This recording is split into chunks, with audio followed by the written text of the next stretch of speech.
नमस्कार, मैं ज्योति प्रकाश रंगा। आज आपकी मुलाकात करवा रहे हैं बीकानेर के प्रबुद्ध व्यवसायी कहें, समाजसेवी कहें या फिर हम वो शख्सियत कहें जिन्होंने अपने बचपन से लेकर अब तक के सफर में अपनी सकारात्मक सोच के साथ सामाजिक प्रतिबद्धताओं से जुड़ करके अपने जीवन का निर्वाह किया है। मैं बात कर रहा हूं विनोद बाफना। हाल ही में उन्हें दैनिक भास्कर के एक कार्यक्रम के दौरान राज्यपाल कलराज मिश्र ने जयपुर में उनका सम्मान किया। हालांकि ये सम्मान उनके लिए बड़ी बात नहीं, क्योंकि हर दिन उनका किसी न किसी संस्था से सम्मान उस रूप में किया जाता है कि वे बीकानेर के एक प्रबुद्ध व्यवसायी होने के साथ साथ वे संजीदा इंसान हैं, बीकानेर की भामाशाह हैं और किसी न किसी रूप में प्रत्यक्ष और परोक्ष हर किसी की मदद करने के लिए वे तैयार रहते हैं। आइए हम मुलाकात करते हैं विनोद बाफना से। बाफना जी, स्वागत है आपका। धन्यवाद, आप यहाँ पधारे, इसके लिए आपका भी बहुत बहुत स्वागत है। बाफना, सबसे पहले तो हम आपको बधाई देते हैं जब 2 महीने पहले आपको कलराज मिश्र जी ने सम्मान किया। हालांकि ये सम्मान मुझे लगता है कि आपके सम्मान के क्रम का बढ़ता क्रम है, जहाँ पर आपको हर दिन कोई न कोई संस्था सम्मान करती है। सामाजिक क्षेत्र में काम करने के लिए अपनी व्यावसायिक जगत से कहीं कहीं समय निकालने का जो आपका एक, मैं कहूं कि जुनून ही है, मैं ये कहूँगा, क्योंकि व्यवसाय करना आपकी कहीं कहीं वो परंपरा है जिसमें आपने परिवार से लिया है, आपने खुद ने अपने आप को बिल्ड किया है, लेकिन सामाजिक सरोकारों से जुड़े कार्यों को भी उसके साथ साथ कर पाना कैसे संभव कर पाते हैं? ये क्या है कि मैं इसके लिए मैनेजमेंट रखता हूँ। मेरे को व्यापार तो करना ही है और व्यापार के साथ साथ मैं समाज के लिए भी कुछ करूँ, ये मेरी मतलब इच्छा रहती है बहुत ज़्यादा। तो उसके लिए मेरे को समाज ने, बीकानेर समाज ने मेरे को खूब काफ़ी कुछ दिया है। जैन समाज ने मेरे को इतना मान सम्मान दिया है, तो मेरा वो दायित्व हो जाता है कि मैं कुछ समाज के लिए भी करूं। तो अभी हाल में मेरे को अभी इस संडे को 23 तारीख को मेरा शपथ ग्रहण प्रोग्राम था। जैन महासभा का मेरे को अध्यक्ष बनाया है। मैं आज तक कोई पद के ऊपर नया कभी पद लिया, नया पद लेने के इच्छुक था। इस बार समाज ने मेरे को बोला कि कुछ न कुछ आपको करना पड़ेगा और समाज के लिए कुछ करो। नहीं, तो आप बिना पद के भी समाज के लिए कर रहे थे। अब जब समाज ने आपको एक पद दिया है तो क्या आपको लगता है कि जिम्मेदारी कुछ विशेष आ गई है, कुछ और अधिक करने की जो है वो मन में कोई संकल्प लिया है? मैंने काफ़ी जिम्मेवारी ली है। मैंने ये मेरे को पद दिया और पद की मैंने जिम्मेवारी ली है, तो जिम्मेवारी को मैं पूरा एकदम मेरे तन और मन धन से पूरा मैं एकदम अच्छे से इसका पालन करूँगा। और मेरी इच्छा है कि ऐसा काम करूं ताकि वो कुछ समाज के लिए मैं कुछ कर सकूं। और उसके लिए कुछ मैंने एजेंडे भी बनाए हैं। जैसे मैंने अध्यक्ष पद का भार देते ही मैंने इसका विस्तार किया है कार्यकारिणी का। अभी 2 दिन पहले आपका शपथ ग्रहण समारोह भी था उसमें। हाँ, शपथ ग्रहण समारोह था। पदाधिकारी का भी मैंने विस्तार किया है। उसके बाद में एक महिला विंग भी बनाई है। इस बार पहली बार जैन महासभा में हमने महिला विंग बनाई है। और महिला विंग से मेरा काफी 2-3 मीटिंग भी हो गई। तो उन्होंने कुछ काम मेरे को अलग काम करने का बताया। एक मैं आपको बताऊं कि जैन महासभा एक ऐसा संस्था है, ये सिर्फ जैन समाज का ही काम करती है। तो महिला विंग से मेरे को कुछ काम के लिए उन्होंने बोला कि हम ये काम कर रहे हैं, ये काम कर रहे हैं। तो मैं बोला ये काम नहीं, आप काम दूसरे काम करो। जैन समाज के लिए जो भी काम है वो आप काम करो। तो बोले कि जैन समाज के लिए हम क्या करें, हमें कुछ काम भी नहीं दिखाई देता है। तो उन्होंने मैंने बोला कि जैसे अपने जैन समाज में आज तक कोई गर्ल्स हॉस्टल नहीं है, जैन समाज की कोई गर्ल्स हॉस्टल नहीं है। तो बोले ये तो बहुत बड़ा काम है। मैं बड़ा काम करने के लिए समाज है, आप बड़ा बीड़ा उठाओगे, विजन बड़ा रखो, छोटा विजन मत रखो। ये कोई कॉलेज कोई बड़ी नहीं है, इतनी कोई बड़ी बीकानेर के लिए बड़ी नहीं है। और नहीं, बावजूद उसके बीकानेर जैन महासभा जैन पाठशाला के माध्यम से प्राइमरी से लेकर के मैं यूनिवर्सिटी तक का कह दूं कि एकेडमिक और एजुकेशन इंस्टीट्यूट संचालित हो रहे हैं। और शायद जैन समाज इकलौता ऐसा समाज है जिसके इतने एजुकेशन इंस्टीट्यूट हैं देखा जाए तो। और इसलिए मुझे लगता है कि समाज जो है वो शैक्षणिक रूप से, आर्थिक रूप से अन्य समाजों की तुलना में बहुत आगे। तो मुझे लगता है जैन समाज अपने सामाजिक दायरे में न रह करके आपके अध्यक्ष काल में अन्य समाजों की तरफ भी देखेगा, जो समाज थोड़ा सा दबे हुए हैं, जो समाज थोड़ा सा आर्थिक रूप से दबे हुए हैं, उनकी तरफ भी आपका ध्यान जाएगा। नहीं, ये आपका प्रश्न अच्छा है। ये जैसे हमारी और काफी संस्थाएं हैं जी, वो अन्य समाज के लिए भी काम करती है। ये जैन महासभा है, ये सिर्फ जैन का काम करती है। जैसे जैन पाठशाला सभा है, वो अन्य समाज का भी काम कर रही है।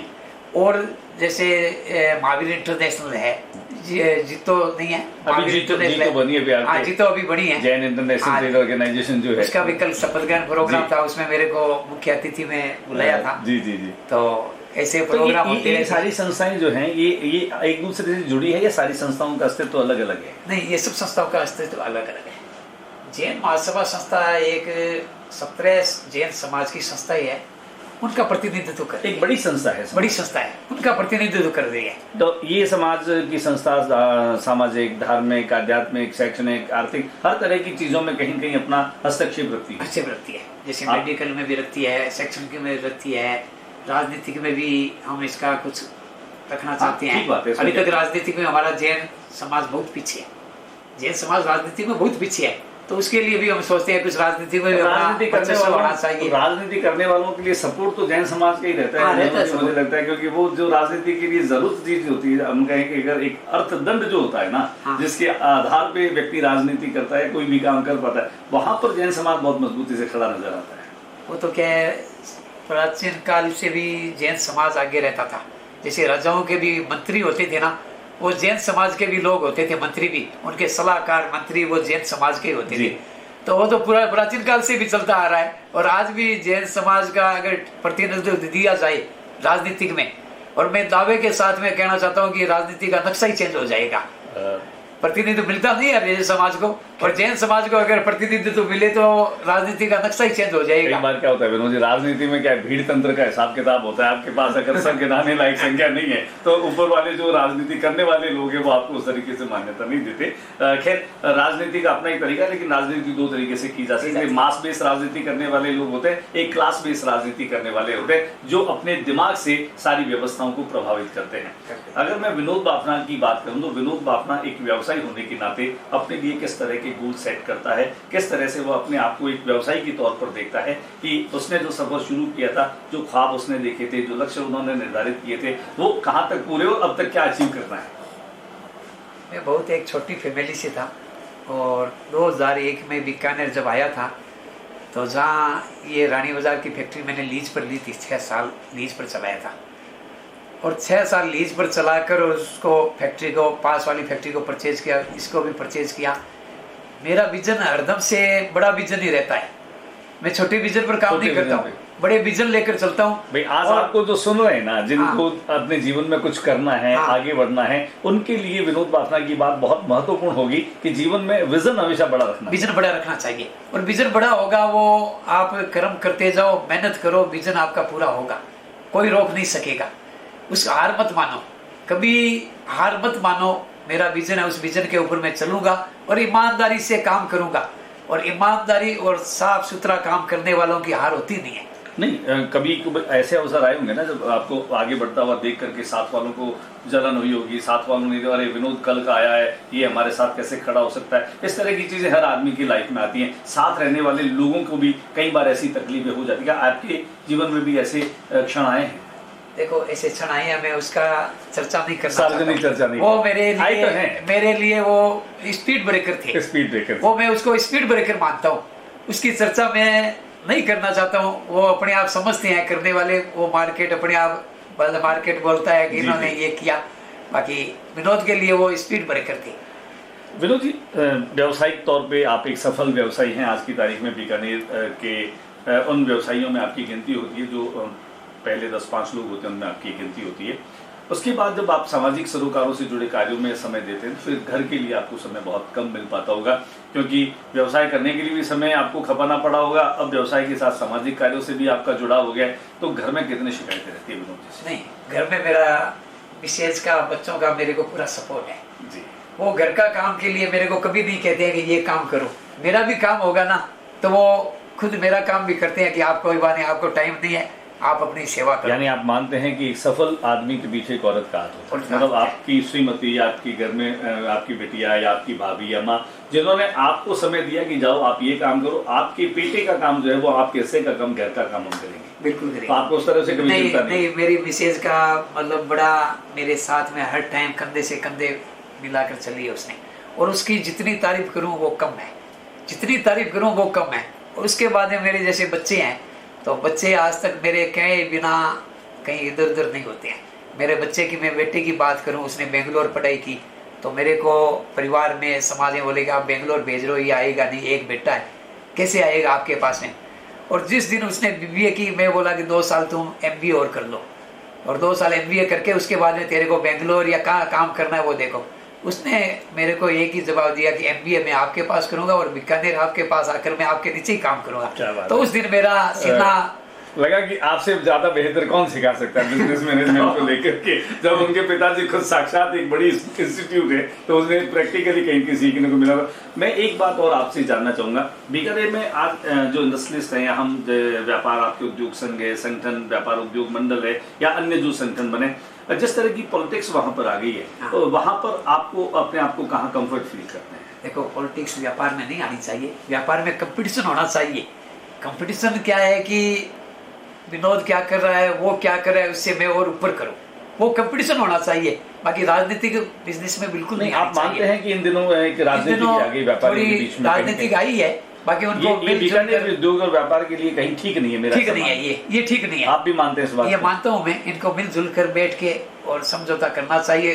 कुछ एक कदम सामने वाले को बढ़ाना चाहिए, एक कदम दूसरे वाले को बढ़ाना चाहिए। मैं इस राजनीतिक से बिल्कुल दूर रहता हूँ और इस संस्था से मैं जुड़ के भी नहीं रहना चाहता हूँ। अगर जहाँ राजनीतिक आ गई वहां से मैं बिल्कुल दूरी बना के रखता हूँ, तोड़ता किसी से नहीं हूँ। लेकिन आज उम्मीद करते हैं विनोद बाफना से व्यापारिक जगत जो है उम्मीद करते हैं बीकानेर इंडस्ट्री ग्रो करेगी तभी शहर ग्रो करेगा, मेरा ये मानना है। और इसके लिए कलेक्टिव एफर्ट्स होने चाहिए, जितने भी व्यापारी हैं उन सबको मिलकर के बीकानेर के डेवलपमेंट के लिए कोशिश और प्रयास करने चाहिए। वो कहीं कहीं आपसी जो एक राजनीति की स्थितियां बनी है वो उसमें बाधा बन जाती है। अगर बैठ के करे तो मेरे हिसाब से ये कोई दूर नहीं होता है, बैठ के बात करने से समझौता होता है। कभी आपको लगता है कि आप इसमें कभी दखल कर सकते हैं, कभी आपको लगता है कि आप इसके हेतु सेतु बन सकते हैं कि आप सबको एक जाजम पर लिया, एक मंच पर लिया? नहीं, मैं इसके बारे में थोड़ा दूर रहता हूँ राजनीतिक से, क्यों राजनीति में अंदर एंटर होना बड़ा इजी है, बाहर निकलना फिर बहुत मुश्किल है, क्योंकि इसमें बहुत वेर विरोध होता है। मैं कांग्रेस बीजेपी हर संस्था दोनों पार्टियों से जुड़ा हुआ, पर व्यापारी मुझे लगता है कभी मैं ऐसा नहीं सोचता हूँ कि ये कांग्रेस है ये बीजेपी है। मैं मेरा काम धर्म से और ईमानदारी से काम करता हूँ और सब संस्थाओं से जुड़ा हूँ। और मेरे को कोई जैसे व्यापारी या कोई फैक्ट्री लगाने के लिए सजेशन मांगता है, मैं उसको अच्छी राय देता हूँ, कभी गलत राय नहीं देता हूँ, उसको बताता हूँ कि ऐसे करो, ये तुम्हारे गड़बड़ है, इसको ईमानदारी से करो। तो मेरे से कभी भी कोई सपोर्ट मांगे, सपोर्ट के लिए मैं टाइम देता हूँ, उसके फैक्ट्री जाता हूँ, अगर जाना हो तो किसी को समझाना हो तो समझाने के लिए मैं तैयार हूँ। किसी के फैक्ट्री में कोई दिक्कत आ रही है, कोई कहे मेरे आकर फैक्ट्री एक बार चेक करो कहीं क्या है थोड़ा बताओ, तो उसके लिए मैं जाता हूँ। कुल मिलाकर के जो मेरे को बड़ा आनंद आता है वे करके कि ये मेरे बताए कि इसका काम सही हुआ है, तो मैं समझता हूँ कि इससे अच्छा मेरा कोई। विनोद जी, चलते चलते सवाल तो मेरे पास में बहुत है आपसे करने के लिए, लेकिन एक बात हम जानना चाहते हैं कि बीकानेर में जो इंडस्ट्री लगाना चाहते हैं, जो व्यापार करना चाहते हैं, आपकी नज़र में बीकानेर में व्यापार जो है वो करना कितना आसान है या फिर कितना मुश्किल है? क्या क्या चाहते हैं कुछ और इसमें ऐसे सुधार संशोधनों जिससे प्रशासन आपकी बात माने या प्रशासन को इन चीज़ों पर अगर थोड़ा फोकस करे तो यहाँ पर संभावनाएं जो इंडस्ट्री ग्रोथ की है वो ज़्यादा हो सकती है? इंडस्ट्री की संभावना बहुत ज़्यादा है बीकानेर में, और बीकानेर बहुत एक अच्छा क्षेत्र है बिजनेस करने के लिए, इतनी अपार संभावनाएं हैं। अगर इसमें सरकार और प्रशासक थोड़ा सा सहयोग करे तो मेरे हिसाब से इससे अच्छी जगह इंडिया में कहीं नहीं है। किस तरह का बिजनेस यहाँ पर कोई व्यक्ति इस्टेब्लिश करना चाहे तो किन किन चीज़ों को लेकर के आपको लगता है कि यहाँ संभावना है, और कोई भी अगर नया एंटरप्रेन्योर इस फील्ड में आता है तो वो सफल हो सकता है? नया बिजनेस है यहाँ पर, जैसे भुजिया पापड़ के वो तो चल ही रहे हैं, तेल का बहुत बड़ा काम है, ऑयल का बहुत बड़ा काम है, उसके बाद ये मिनरल्स का इतना बड़ा काम है, यहाँ तरह तरह के मिनरल्स है, और उस मिनरल्स में चाहे जैसा काम जितना आगे बढ़ो उतना ही कम है, बहुत मिनरल्स की संभावना है यहाँ। उसके बाद में प्रशासक का सहयोग तो यही होता है कि एक तो इलेक्ट्रिक सबसे पहले, और दूसरा सरलीकरण हो नियमों में सरलीकरण हो, जैसे पॉल्यूशन है, बैंकें हैं, और उसके बाद में आपके इलेक्ट्रिक है, ऐसी ये संस्थाएं हैं, इनका थोड़ा सरलीकरण हो। अब जैसे गुजरात में अपन देखें तो इलेक्ट्रिक कहीं भी आप खेत में फैक्ट्री लगाओ 24 घंटे इलेक्ट्रिक मिलेगी। गुजरात बहुत आगे है, बहुत आगे है। और यहाँ industry area, private industry area काट लेते हैं, इलेक्ट्रिक पता ही नहीं है कब आएगी कब जाएगी, जाने का तो पता है कि चली गई, आने का वापस पता नहीं है। बड़ा ड्रॉप है कुल मिलाकर, क्योंकि मैन्युफैक्चरिंग यूनिट्स के लिए इलेक्ट्रिक अगर सप्लाई नहीं है तो मशीनें में टूट फूट बहुत आती है। एक बार बंद हो गई चलती मशीन, जैसे लाइट जाती है और वापस लाइट नहीं आती है तो हमारा प्रोडक्शन भी लॉस होता है, क्वालिटी का भी लॉस होता है, और मशीनें की टूट फूट भी बढ़ जाती है। तो ये सबसे बड़ी एक इलेक्ट्रिक की बाधा है। दूसरा पोल्यूशन को इसका सरलीकरण करना चाहिए। पोल्यूशन जरूरी है, अभी इसको शहरों की तरह यहाँ जोड़ा जाए तो थोड़ा ये दुर्लभ है, इतनी यहाँ व्यवस्था नहीं है। नहीं, रानी बाजार में जैसे विनोद जी मैं देख रहा हूँ कि इंडस्ट्रीज तो जो है वो कम होती जा रही है, यहाँ भवन जो है वो इंडस्ट्रीज अब तब्दील हो गई एक तरीके से, तो यहाँ का जो अब फ्यूचर है रानी बाजार इंडस्ट्रियल एरिया का देखें तो वो आपको कैसा लगा? रानी बाजार इंडस्ट्रियल एरिया को अगर सरकार इसका यहाँ पर मार्केट बनाया जाए, और मार्केट के लिए बहुत अच्छी जगह है, इससे अच्छी जगह बीकानेर में कुछ हो नहीं सकती। अच्छे मॉल बनेंगे यहाँ पर और अच्छा मार्केट बनेगा, और अच्छा क्या है कि पार्किंग की व्यवस्था बहुत अच्छी होगी।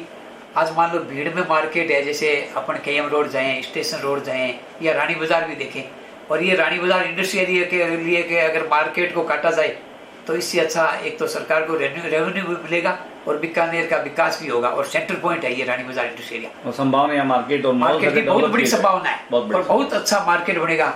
अब जैसे जयपुर रोड पर एक मॉल बनता है और यहाँ पर तो मॉल का भरमार होगा, पूरा मार्केट यहाँ आ सकता है बीकानेर का, और बहुत अच्छा मार्केट आ सकता है। अलग अलग रोड के ऊपर एक इलेक्ट्रिक हो गया, एक ऑटोमोबाइल हो गया, एक कपड़ों का मार्केट हो गया, अलग अलग रोड के ऊपर जितने मार्केट बने वो सारी मार्केट यहाँ बन सकते हैं। कभी इसको लेकर के आपने कभी प्रशासन से या कभी पहल की, कभी आपने प्रपोजल्स लिए कि इस तरह की चीजें यहाँ पर? इस तरह की चर्चा अभी तक हुई नहीं है, मेरे दिमाग में अभी शीघ्र ही आया ये, अभी एक महीने से मेरे दिमाग में आ रहा है, जिसने ये आपकी मन की बात को निकलवाया। ये मेरे एक महीने से ये बात में आ रहा है कि यहाँ अगर मार्केट बना जाए तो बहुत अच्छा मार्केट बनेगा, और सरकार को भी अच्छा रेवेन्यू मिलेगा, और जनता को इतना अच्छा एक जगह मार्केट में बायर्स के लिए भी, ग्राहकों के लिए भी बहुत बढ़िया जगह बन जाएगी, बहुत अच्छी बन जाएगी। विनोद जी बहुत सारी बातें हैं, बातें करते करते हम चाहते हैं ऐसी कोई बात जैसे सुन करके हमारे तमाम दर्शक जो हैं वो आपकी तरह एक अच्छे एंटरप्रेन्योर बन सकें, एक अच्छे इंसान बन सके, और मुख्य रूप से एक अच्छे सामाजिक और एक अच्छे जो है वो नागरिक बन सके जो अपनी जिम्मेदारियों को निभा सके। मैं लास्ट में एक यही कहना चाहता हूँ, आप बिजनेस में अपना ईमानदारी से और क्वालिटी के ऊपर विशेष ध्यान रखो, और किसी के साथ में धोखाधड़ी मत करो, तो आपका बिजनेस अपने आप ऑटोमेटिक बढ़ेगा, कोई रोक नहीं सकेगा। इसी के साथ में धन्यवाद। आज के इस कार्यक्रम बात मुलाकात में हम मुलाकात करवा रहे थे विनोद बाफना। परिचय जो है उनका नाम ही परिचय है, और बड़ी बात यह है कि हमारे हर सप्ताह की एक शख्सियत में हम आपकी मुलाकात करवाते हैं। उम्मीद करते हैं विनोद बाफना जी से इस बातचीत को आप लोगों ने बहुत पसंद किया होगा, और ख़ास बात है कि जीवन में आप हमेशा अपना लक्ष्य निर्धारित करते हुए आगे बढ़ो, अपनी बाधाओं को मत देखो। बाधाएं हर किसी को आती, लेकिन बाधाएं आपको रोक नहीं सकती, बाधाएं आपको जाम नहीं कर सकती। आपको सतत प्रयत्न करते रहते हुए आपको अपने लक्ष्य की ओर आगे बढ़ना है। अगले सप्ताह फिर किसी शख्सियत के साथ मुलाकात करेंगे, तब तक के लिए ज्योति रंगा को इजाजत दीजिए। नमस्कार।